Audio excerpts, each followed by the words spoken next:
સુરતના નાસિર નગરમાં ડિમોલિશન કાર્યવાહીને લઈને સર્જાયેલા વિવાદ મામલે આખરે મનપાએ મૌન તોડ્યું છે. ઘટનાના 13 દિવસ બાદ અધિકારીએ સ્પષ્ટતા કરતા જણાવ્યું કે કાર્યવાહી કોર્પોરેશન દ્વારા નિયમો મુજબ હાથ ધરવામાં આવી હતી. સમગ્ર મામલે ઉઠેલા સવાલો વચ્ચે હવે મનપાનું સત્તાવાર નિવેદન સામે આવ્યું છે.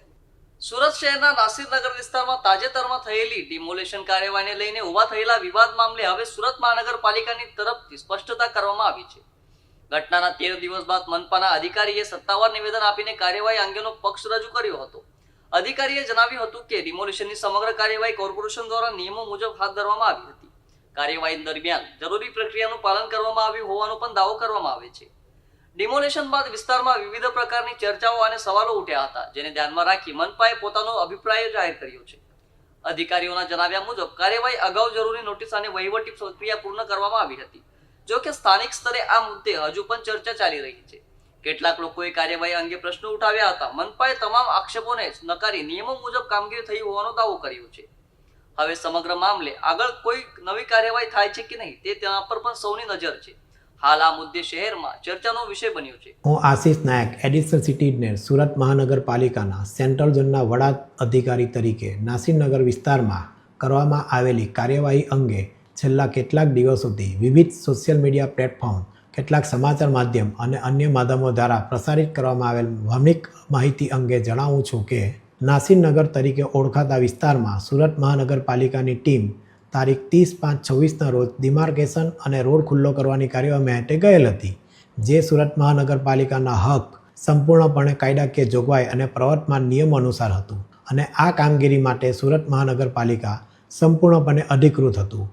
જે કાર્યવાહી દરમિયાન સામાન્ય સુલે અને શાંતિ જળવાઈ રહે તે માટે પોલીસ વિભાગને રૂટીન જાણ કરીને જરૂરી સહયોગ પણ પ્રાપ્ત કરવામાં આવ્યો હતો. આ સમગ્ર પ્રક્રિયા સંબંધિત દસ્તાવેજ પુરાવા અને સ્થળ પરની હકીકતોના આધારે હાથ ધરવામાં આવી હતી.